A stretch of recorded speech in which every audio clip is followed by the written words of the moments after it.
Welcome to another episode of One-on-One with Mitch Lafon. Joining me this week from the Black Star Writers is guitarist Scott Gorham, formerly of Thin Lizzy. And to discuss all of this is former Guns N' Roses manager Doug Goldstein. Good day, Doug. Hey, Mitch. How you, sir? Good, good. Pleasure to have you again. It was great fun to have you for the interview that we did and also on the George Thorogood episode, which was a good one. That was great. Yeah, thank you. Love George. So we do love George. Yeah. You know, as the former manager of Guns N' Roses, you had a chance to tour overseas quite a bit back then. Famous show over at Wembley and other stadiums. Mm-hmm. Did you ever get a chance to run in to the Thin Lizzy guys, to Scott Gorham? You know what? I never got the opportunity, and it's funny because in high school I was grouped together with a bunch of rednecks, and we always fought. And we always chewed tobacco. And the cowboy song was our song. So if I ran into Scott Gorham, I'd have to drop to my knees and do "I'm not worthy," right? Right. I'm not worthy. Because I loved Thin Lizzy, obviously with Lynott, and I'm really digging the Black Star Writers stuff. Yeah, that stuff's really great. Now, tell me a little bit about that as a manager. You know, in '83 they did their last album called Thunder and Lightning. Then Phil passed away, and then when it came 86, right? In '86, and when it came up to recording new music in 2011, 2012, Scott, who owns the name Thin Lizzy or the brand, right? We like to talk about branding in rock and roll. Could have certainly called it a Thin Lizzy album, but he thought it might be disrespectful to the fans. Had you been the manager, what would you have said? Would you have said, no, stick to Thin Lizzy? Or would you have said, you know what? You're right. Let's call it something new. Let's go this way. Well, I think it would have depended, honestly, Mitch, on where I took it musically. Right. I mean, he went on a different departure with the Black Star Writers stuff that I wouldn't have been comfortable as a manager continuing to use the Thin Lizzy moniker. Right. Where if he had indeed kept the music continuing along the same continuum, then I would have urged him to, continue what you have built. But you know what? I give a lot of respect to him stepping out and calling it something different, because obviously there's a certain amount of people that they just bought, particularly back then, they bought full CDs, unlike today where you buy singles. Right. And they bought them without even hearing the tracks. Right. Back then. So he would have been able to, I can allege he would have been able to sell, a couple million copies just based on the Thin Lizzy name. Yet he, out of respect for Lynott's passing, didn't opt to do that. That takes some serious fucking huevos. Oh, it does. And I really like the fact that he did that, because the discussion would have just been, this is not a Thin Lizzy record. And that would have been the Absolutely. That would have been, in every media, it would have been, this is not Thin Lizzy. And the fans would have been, there's always a few that accept new configurations of bands, but the 90% would have been this. And by changing the name, they took the focus all of that nonsense. They made two great albums, All Hell Breaks Loose, and of course, the Killer Instinct. Killer Instinct, right. And folks can just focus on the music, and I think that's a great thing. And just before I keep going here, let me I forgot to mention that this episode is brought to you by the Heavy Montreal Festival, taking place August 7th, 8th, and 9th in beautiful Where's my tickets? Where's my tickets, Mitch? I'll get you in. Come on down. Yeah. And you'll get to see this year Slipknot, Faith No More, which of course Guns N' Roses toured with famously back in, I guess, 91, was it? With Metallica? Yes, sir. Yes, sir. Who else did we get to see? Lamb of God, Dokken, Lita Ford, Pentagram, because you can't get enough of Pentagram, and recently added Extreme, doing the entire Porno Graffiti album. Wow, that's great. That'll be kind of fun, actually. Mm-hmm. I actually, I'll just intercede real quick. I'm sorry, but Lita Ford, one of my favorite people on the planet. When I was working for Black Sabbath, her and Tony Iommi were dating. And just a classy lady and a monster musician. Oh, fully agreed. Fully agreed. Before we listen to the Scott Gorham interview of Black Star Writers, let me just ask you this quickly. CBS Morning News recently, Slash, when asked about a Guns N' Roses reunion, said never say never. Duff, in another interview, said it could happen. Steven Adler, when I interviewed him, said, I have a billion reasons to do it. Izzy and Axl have said absolutely nothing, though Izzy just released a new single with Duff. You think it can happen? You're funny, Mitch. I love you for asking, buddy. You know what? I got a really nice letter from Axl Rose, and I'm going to leave those guys alone. They were great to me, treated me fantastic at a very early age, and God bless them. I hope for themselves that they actually get to do it, but I have zero information on it, and more importantly, I'm not going to involve myself in conversations regarding it.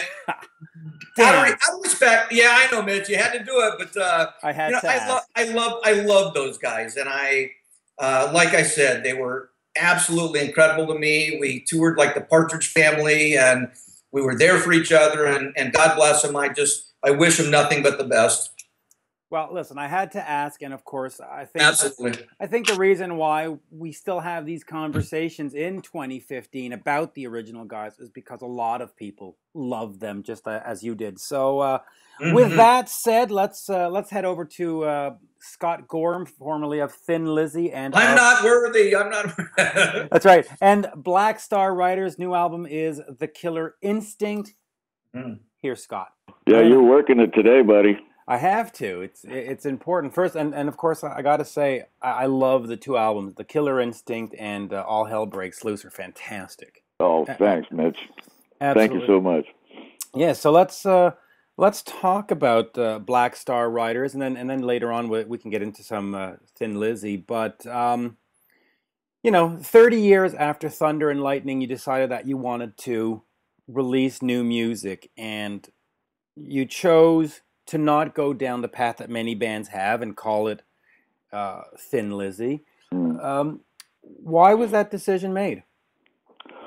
Well, mainly it was because, we had actually started to think about, doing another album because under the name of Thin Lizzy, because every interview that I did or anybody else in the band did, it was, when are you guys going to write some new material, bring out a new album. It was always in like the top three questions, right?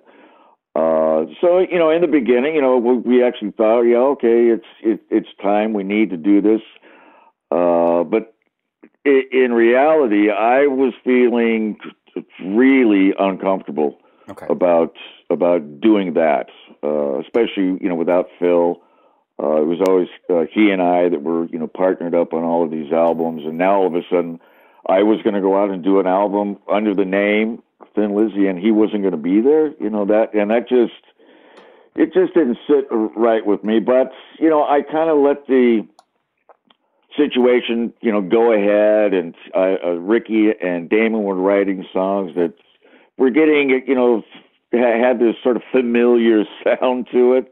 This Thin Lizzy sound, but finally I just got to the point where I couldn't put it off any longer, and I said to the guys, I said, listen, I can't see this. I feel that basically, without Phil, it's not right, and it's really kind of a no-win situation by doing, this thing, and to my surprise, everybody agreed.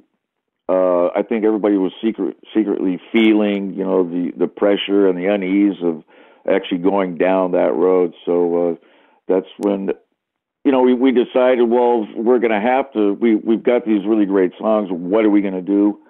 And that's when the management, although wasn't happy about it because he knew his job was going to get tougher, but it was, let's just put a new name on it. We'll start a new band and we'll start over again. So that's what we did. Well, let's talk about that. I mean, you have an established brand, and branding in rock and roll is exceptionally difficult. You don't just pop up with a new band and have the same success. How much of that was a consideration where you really said, yeah, okay, I know the fans might be uncomfortable, and I know I'm a little bit uncomfortable, but at the end of the day, when we put Thin Lizzy on a marquee, it's probably going to sell quicker than establishing a new identity. No, I mean, you're absolutely right. I mean, we walked into this with our eyes open. We knew how tough this was going to be when we walked away from sold out tours and, half the money from record companies to do the album and all that. We knew that it was going to be tough. I mean, Brian Downey more than anybody, because he flat out said, well, I'm not doing that. If it doesn't have Thin Lizzy on it, I can't see, this is going to be too much work, so that's pretty much why Brian left. Right. And that's why we got Jimmy DeGrasso in, who just relished the thought of doing it, so yeah, I mean, you're absolutely right. It's kind of, most people probably would not do that, walk away from the brand name, but there's so much, history with Thin Lizzy, and the fans are so into the band Thin Lizzy that really it was going to be like a no-win situation. Half the people were going to go, yeah, this is great, but the other half of it were going to go, these guys are fucking pricks, and I'm not in this business to make enemies with the fans, no matter if it's 50%, 30%, 90%. I'm just not there to do that, so I feel really, really good about, the decision that we made. And I still, to this day, I think it's the right decision. Oh, I agree. Now, the other thing, though, is your name was recognizable and your name had, a marquee attraction. Why not just the Scott Gorham solo project? Well, basically because I love being in a band. Okay. I don't think my ego is big enough to actually... want to call it the Scott Gorham Experience. I like the involvement of everybody in the band. Everybody has his own fans. Everybody in the band does his own interviews. It's not down to just one guy. This is a unit project, and it's the unit that makes the whole thing work, not particularly just one guy. I guess it takes some pressure off of you now. Oh yeah. with the name change and the new, Black Star Riders, was there any, because it does have a Thin Lizzy feel to it, was there any sort of thought of let's go completely into another musical field or genre, or let's experiment, let's take it? Was there sort of a liberating factor that you had this freedom to not have to make The Boys Are Back in Town Part 2? Absolutely. I mean, after the initial couple of songs that, like I say, Ricky and Damon had written for the supposedly next Thin Lizzy album, then it started to go in other directions, and that did feel good. But you're talking as if you can walk in and do an album in a premeditated kind of way. Like, we are going to sound like this, and this is what we are going to do. We don't. You can even see that with the second album. You walk in, you write these songs, you walk in on the day and record it, and that's the way it's going to come out. And that's the way it's going to come out on record. There's no thought of what direction does this need to be taken into. What kind of band do we want to be perceived to be? It's what happens on the day. It's like guitar solos. You walk in on the day you do the guitar solo, and it's the way you feel on the day, and that's the way the guitar solo comes out. So yeah, you're right. It was, now we're freed up and we can kind of go in any direction that we damn well please. And it's a pretty good feeling, really. It really is. Now, the other question is the band a band? You had Marco that's been replaced by Robbie. Mm-hmm. Is this going to be something where there's going to be a changing cast of characters, or is Damon, Robbie, Jimmy, you, yourself, and Ricky the band, and that's what you hope moves forward? No, this is it. Okay. This is absolutely Black Star Riders. This is not a finishing school for other musicians. This is what you hear on the album is what you're going to see live every time. Which is good. Which is a good thing. Now you look at the cast of characters. You've got Ricky, who was in the Almighty. You've got Right. Damon, who spent some time with Alice Cooper. Jimmy spent some time with Megadeth, and Robbie with Rat. Did you look at that pedigree and say, well, that's sort of a strange pedigree for Thin Lizzy? I mean, the Megadeth guy is doing. Was there any consideration of where these guys came from? Well, you look at Ricky, the Almighty, for God's sakes. Great band. People thought, there you could see the huge question mark over people's heads. What the fuck, man? Ricky Warwick, singing Thin Lizzy songs? I don't get that. Until they came and saw what he did. And then it was like, oh, yeah, shit, I get that. I understand that. It's, and it's strange, too. A lot of producers in the music world, they'll get aced out of jobs because of the last band that they did, and that's the only kind of music that these guys can do. Where I look at a completely, different level, I look at how does this guy go about doing his gig? Not who is he with or what his past record.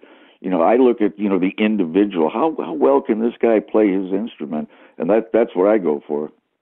Are you surprised with how well Ricky has fit in? No, I'm not. Because you got to remember, Joe Elliott called me up one afternoon and asked me to come and play some guitar on this guy's new solo album. Right. And this guy was Ricky Warwick. And can you come over and just play on one song, right? Yeah, sure. So I flew over to Dublin. I met with Ricky. I'd known Ricky kind of before that, but now was a chance to really sit down and have a chat with him. And I got to actually hear what this guy sounded like, listen to the lyrics and to see what kind of music this guy was playing. And it turned out I didn't play on one song. I played on 5. Because I had such a great time. For me, it was no big surprise that when I decided to go back into the Thin Lizzydom, right, and try to find a singer that Ricky was the guy. And I always love to see the comments and the faces on people when they realize how good Ricky Warwick actually is. Yeah, I actually was quite surprised. I had known him in the Almighty, but and I don't mean to disrespect him, but it appears as though he's gotten better. That this gig has stepped up his game, and it's like, oh, okay, Ricky Warwick, and it's like, wow. The new album, The Killer Instinct, you released on a deluxe edition 5, I think, or 6 acoustic tracks. Which sound great. Is there a thought of doing a BSR acoustic album? Well, we've talked about that.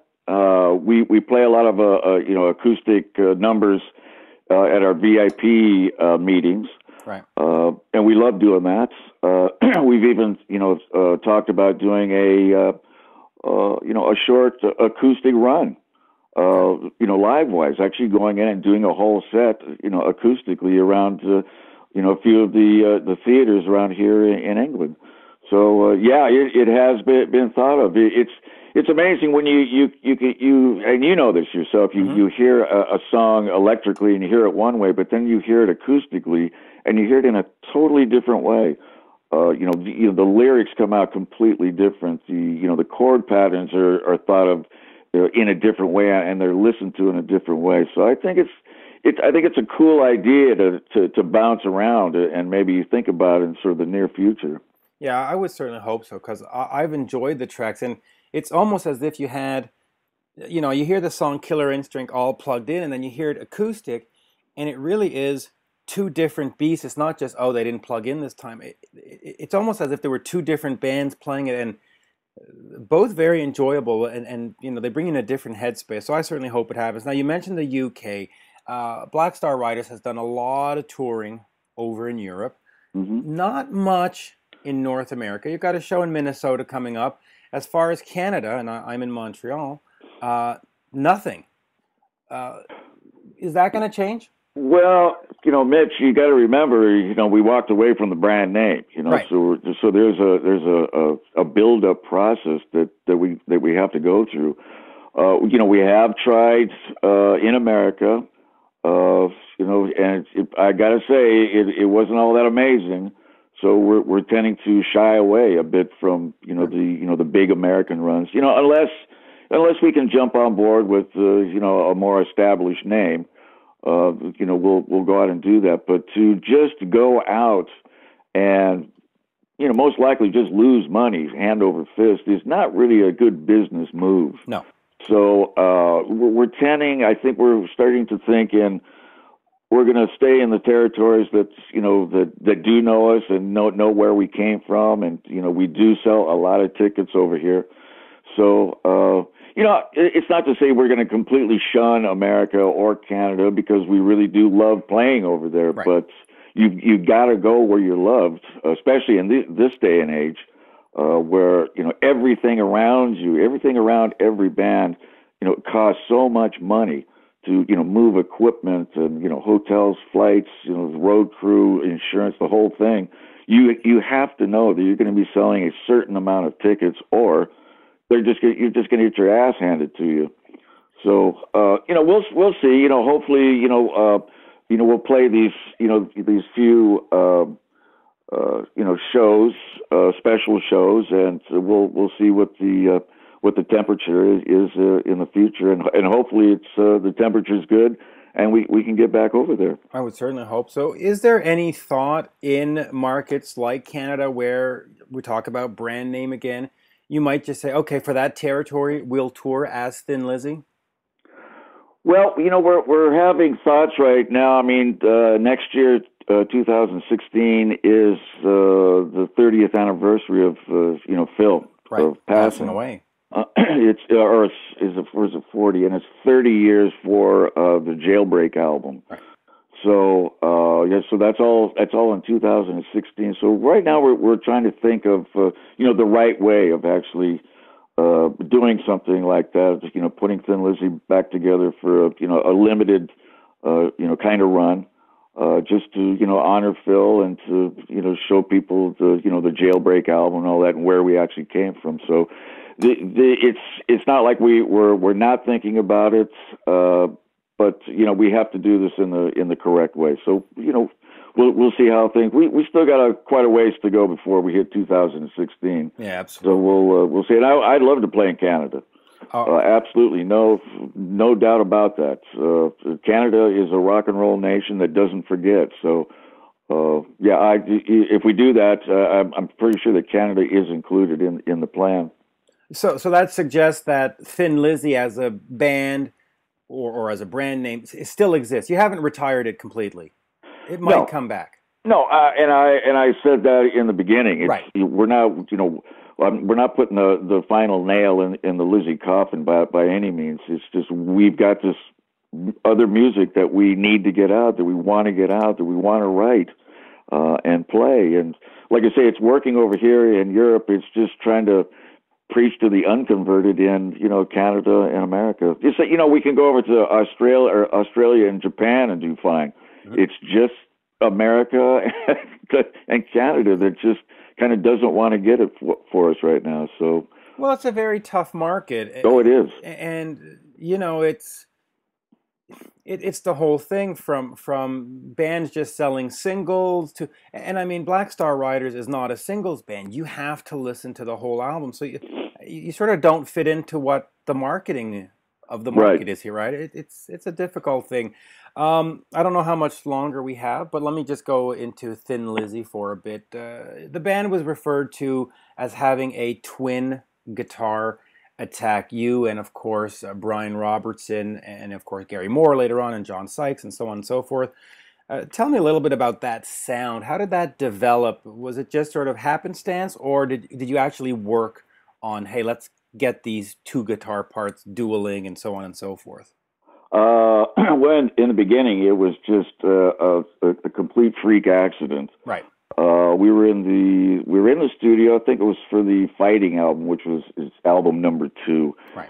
And Robbo was out in the studio, and he just had this single line, and I can't remember the name of the song because I've been asked this before, but it was just a single line. And as he was playing it, the engineer had inadvertently kept this delay on the on his guitar, right. And as it fed back in harmony. And he, jumped up and says, "Oh Jesus, man, I'm sorry." I said, me and Phil, "Oh, wait a minute, man, that sounds fucking great." So we had him, kind of wipe that take. Had Brian redo the line. I picked up a guitar and worked out what the harmony lines were going to be, and then I walked out and did the harmony line to it. And we sat back and listened to it. I thought, wow, man, that actually sounds pretty cool. And I said, well, I've got another line for this other song. Why don't we do the same thing on that one? All right. And that's kind of when it started, not really thinking it was going to be, a sound for Thin Lizzy. It was just like, this is kind of a cool thing, and then, it just kind of progressively became more and more. And then it did become premeditated. I got this harmony section I want to put in here and here. And it just became a thing until it became a sound for Thin Lizzy. With Black Star Riders, how does Damon Johnson compare to some of the other guys you've played with? I've always thought that he was fantastic. Loved him in Alice Cooper, and of course, Brother Kane. Right. How does he compare to you? How is it playing with Damon? I've probably had more fun playing with Damon than all the rest of the guys, to be quite honest. Damon and I, we so fit together as a guitar team, and each of us we're when a lot of people say, how do you work out who plays the solo? The thing is, I'm constantly going, Damon, take the solo. He's going, no, man, you take the solo on that one. No. So it's not a case of each guy trying to grab one. It's a case of the other guy trying to give the other guy more stuff to do. So, in that kind of sense, it's probably the most unselfish team effort that I've ever been involved with. And Damon's one of those kind of all around guitar players. He can kind of play anything you throw at him. Yep. And it's just a very cool thing. It takes a lot of weight off my shoulders. He writes great stuff. And he's just an all-around great guy, man. So I can't ask for a better partner than Damon Johnson. Agreed. Thunder and Lightning. Oh, yeah. Back in the day, was supposed to be this farewell album and tour, and you had not been doing so well health-wise. Take me back to those days. Why had you thought, okay, farewell? Why not just let's take a break for a couple of years. Let's get back together in 1985. Why was there this need to make it a final? We have to end this. Thunder and Lightning is it. That is such a great question. And you're probably the first guy that's actually kind of seen through that whole stupid end of kind of scenario. Mm-hmm. You got to remember at the time, Phil and I, we were just fucking ill. Right. We were so smacked out of our heads, and none of us were thinking straight at all. And all I knew is I needed to get out of this band. I needed to get off the road. I needed to get myself better, and that's really my primary. That's all I was thinking. Right. Primary concern is get healthy. Yeah, and stay alive if possible. Yeah.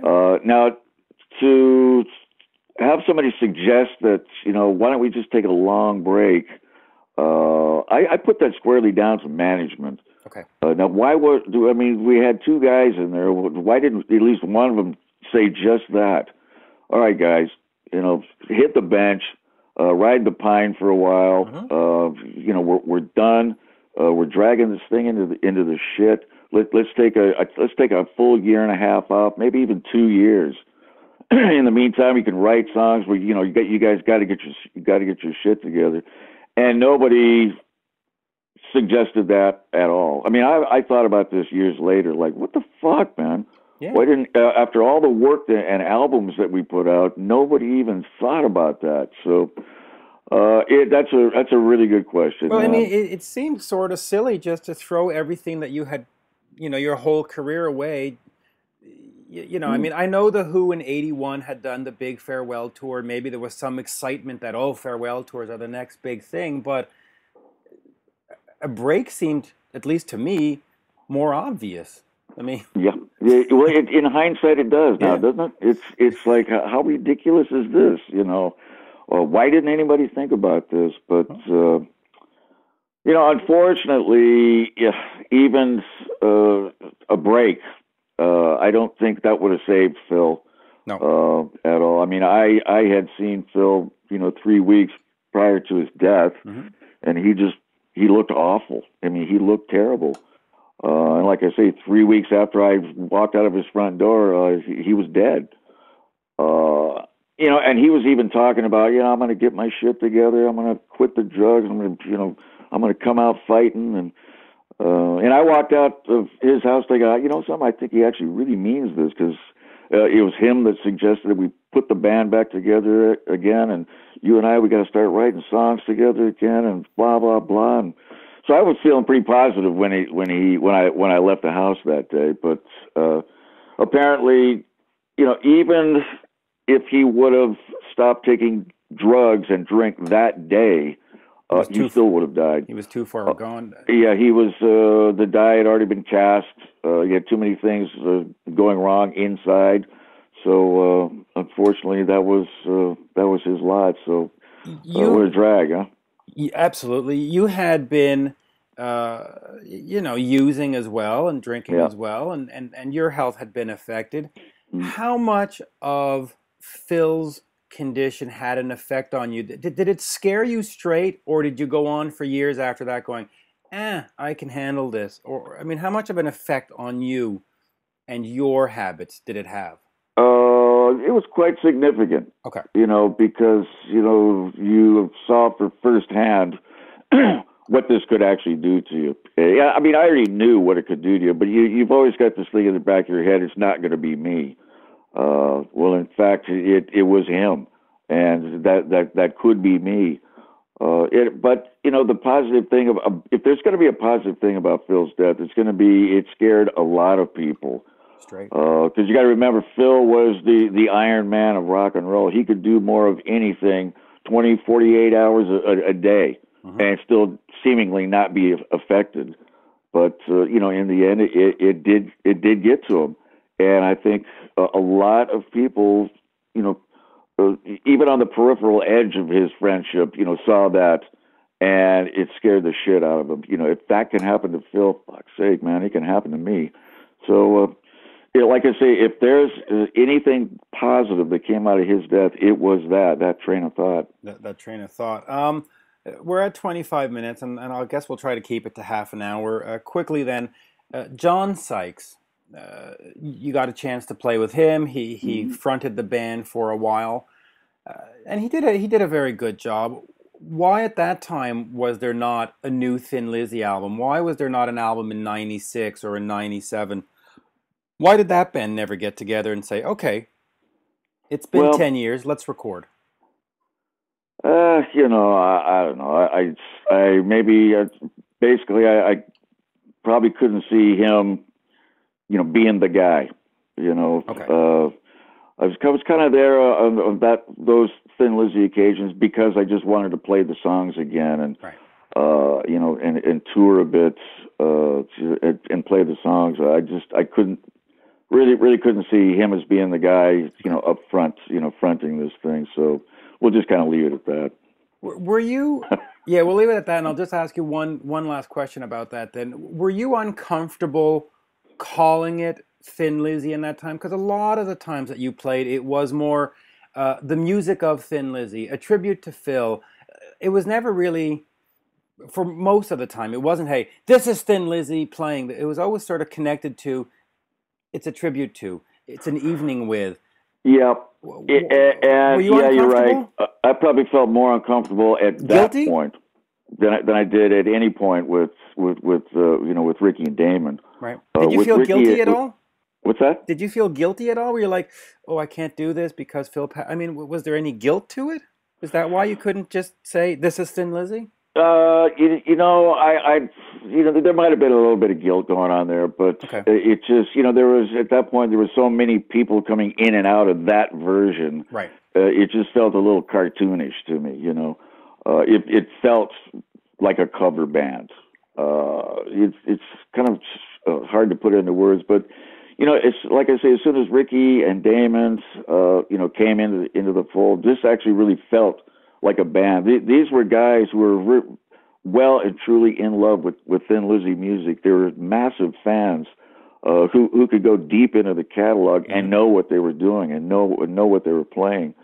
So that's, I think, when the actually playing on the live side, that's when the kind of guilt kind of stopped for me. Yeah, and that's when that eureka moment hit, and you go, okay, now I've got, this is like a real unit here. Absolutely, Mitch.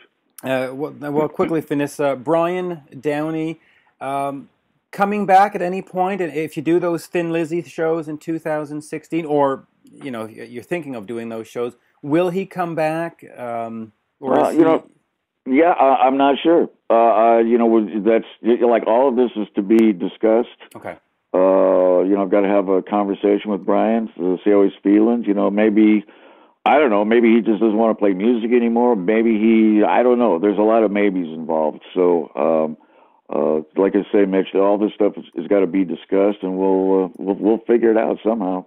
Yeah. Well, I certainly hope you do. And quickly, Gary Moore passed away 4 years ago now, I guess, right? Gosh, has it been that long? 2011, right? Wow. Okay. Yeah. Just if you can, just a couple of words of what it was like having him in the band and just having him in your life, just in terms of a person. Well, you know, there's no doubt about it. I'm not going to say anything, you know, untruth here. I mean, Gary was a fabulous player. Absolutely. And you know, being a guitar partner with him was sometimes truly gratifying as hell, and other times it was really kind of scary. Yeah. You're like, wait a minute, can I be that good? Yeah, no kidding, man. But you know something, he kind of spurred you on to, you know, to be a better player, and that's what's always good about playing with, you know, the really top flight players is everybody's pushing everybody on to be just that little bit better than you possibly think you can be. And you know, he was pretty much that guy. You know, everything was a little bit of a competition with Gary. Right. You know, can you do this? Can you try that? Blah blah blah. You know, I'm going to throw these harmony lines out here. Can you play to that? You know, and I'd be like, hell yeah, I can do that. But wondering inside, shit, man, can I pull that one off? Yeah, sometimes it must have been intimidating coming up against those guys, right? You're going, oh boy, that's, hey. Well, you know, not really. I mean, well, like I say, with Gary, you know, sometimes because he was that good. All the rest of the guys, it was just, you know, getting up and playing and having a great time. You know, but you know, Gary was a special player. There's no doubt about that. The new album, Killer Instinct, came out in February. Already writing for a third album? Yes, there's already. I know the record company wants a third album, which is pretty amazing in these times. Yep. But yeah, we're already writing stuff. Ricky's got lyrics for days, man. I mean, this guy is an absolute lyric machine. You know, so storyboard side, we're never going to have a problem with Ricky. So you know, Damon and I we're working on the music side. I know Ricky's working on the music side. I think even Robbie's got ideas for songs. So yeah. The next album is going to be pretty interesting to see what we come up with and you know how we approach it musically. So it's fun times coming up. You know, make it an album that sounds more like Alice Cooper meets Megadeth, right? That'll be interesting. I don't think so, man. I don't think so. And then last thing of the year, Whitesnake, Def Leppard, and of course your band. Great triple bill heading out to the UK. Right. Boy, would I love to see that triple bill exported. Either bring it over to Canada, Japan, because I mean that's the kind of bill that is going to fill arenas. It doesn't matter where you're going. Sure, you know where. And the great thing is all three bands are really good friends, you know, so it's going to be a lot of fun. And I think musically you fit together. I mean, you know, especially the early Whitesnake stuff and some of the earlier Def Leppard stuff is not that unfamiliar to the Thin Lizzy sound. And of course, what you're doing with Black Star Riders. So great triple bill. Anyway, let's hope that comes over. And Scott, I could go on for another half hour, but thank you. Absolute pleasure. Mitch, it's always a pleasure to talk with you, and I love the name of your site too. The whole Bloody Knuckles thing is fucking great, man. Yeah, there you go. Yeah, that's a great website, and yeah, thank you. All right, Mitch, always a pleasure. Thank you so much, and we'll talk soon. Yeah, we will too. Thanks, buddy. Bye-bye. Okay, bye. There you have my interview with Scott Gorham of Black Star Writers. New album is The Killer Instinct. Remember, this episode is brought to you by the Heavy Montreal Festival, taking place August 7th, 8th, and 9th in beautiful downtown Montreal, Quebec, Canada. Slipknot, Faith No More, Korn, Extreme, Lita Ford, many, many more. Definitely worth checking out. And Doug, you have a son that's in a band called Honey, right? Yeah, Mitch. Thank you for bringing that up. Yeah, they have the #1 song on K-Rock's local show for about 2 months. All these guys grew up in Newbury Park, went to high school together, great friends. Yeah, it's Honey, and the great performance is actually on Google, Balcony TV Honey, and it's Hunny, like Winnie the Pooh spells honey. But thanks for bringing it up. Yeah, it's a great song called "Cry for Me." Yeah. And everybody really seems to love it. So thanks, Mitch. Yeah, I appreciate that. Not a band for heavy Montreal. It's more of a how would you describe it? More of a pop sound, more of a it's got a absolutely. It's got a Coachella. Yeah. It's a Coachella. I mean, I can totally see them playing on the main stage early at Coachella. Yeah. It to me, it's got a sort of a Brit pop feel to it, from classic Brit pop feel. So, good song, good band, and of course, speaking of good bands, Scott with, of course, Thin Lizzy and Black Star Writers, the Twin Guitar Attack. Mitch, we talked about that when you asked me to come on this. You know what? I mean, when I fell in love with Thin Lizzy, I had no idea if they were from Ireland or Iowa, right? Because there's nothing to kind of give away that they were an Irish band in Lynot's voice. And more importantly, it's the first time that I had heard harmonization of guitars done successfully. And to this day, I don't think anybody's done it as well. And just phenomenal, and my hat's off to Scott Gorham for coming up with that. Yeah. Absolutely, yeah, absolute innovator. And again, I'm not worthy. I'm really into the new albums. I loved All Hell Breaks Loose, and just now kind of wanting to settle in with The Killer Instinct. So it's a great album. Great stuff. Yeah. In the interview, we also mentioned John Sykes, who played with Thin Lizzy for a little while. You were around when John was with Whitesnake, and you were in the whole scene. Sure. Did GNR and you guys ever bump into John? Did you think of him as a peer, as a great guitarist, or was he just somebody out there and you just had no contact? No, when Guns was on Geffen in the early days, Whitesnake was outselling us, by millions. Yeah. So John Sykes was an absolute legend. I met the wonderful singer, and he was just probably the nicest guy I'd met in the music industry at the time. And so, you'd run into, it's kind of fun, the whole Geffen building. You'd run into different band members. All the time. All the time. Yeah, all the time. I'd run into Rivers Cuomo, right? A Weezer. Yeah.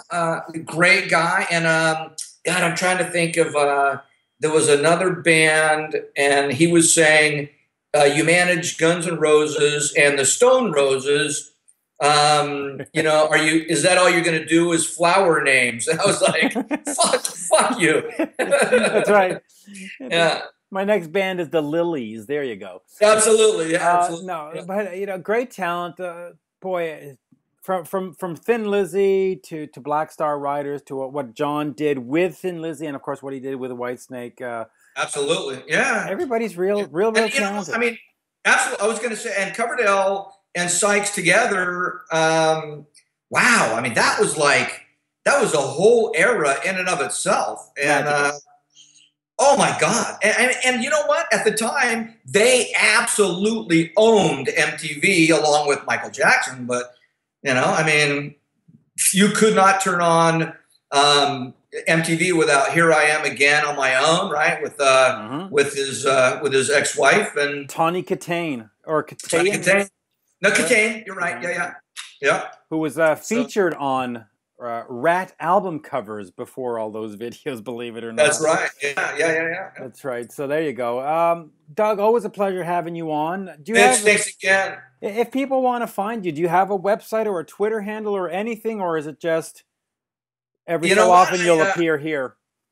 Yeah, well, that's what I like it that way. Every so often you'll just appear here, and yeah. I'm currently starting to work with a couple of acts, and so the When Pigs Fly Entertainment website is under construction until I have stuff that's formidable enough to actually put up. Right. That'll be up and running within the next couple months, and again, that's whenpigsflyentertainment.com. The first company that I had, of course, was Big FD, which is how my father taught me how to handle stress back when I was young. Right. Big fucking deal, Doug. So that's right. Keep going. Just keep going. Yeah. No, it was good fun, man. So when I sold my company to Sanctuary, the Big FD name unfortunately got bought along with it. So the When Pigs Fly was just my way of getting back. There you go. Yes, Thank you, Doug. Thank you, Mitch. Great being with you, buddy. We'll do this again soon. Yes, sir. I look forward to it, bud. Bye-bye now. Bye.